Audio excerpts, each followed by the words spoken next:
युवक को धक्का देला 108 एम्बुलेंस। रायगड़ा ठारू रोगी को नहीं ब्रह्मपुर जिबा समय बीरकोट निकटस्थ शिव मंदिर निकट में युवक को धक्का देला 108 एम्बुलेंस।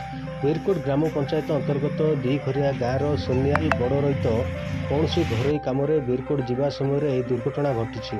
फल सोनियाल रास्ता कड़ को छिटिक पड़ जाते। एम्बुलेंस ड्राइवर से स्थान में गाड़ी रखी दुर्घटनार शिकार होता युवक को उद्धार कर मोहना मेडिकल रे भर्ती करते। रायगड़ू आसुवा रोगी को नहीं ब्रह्मपुर बड़ मेडिकल को नहीं एम्बुलेंस ड्राइवर जनक।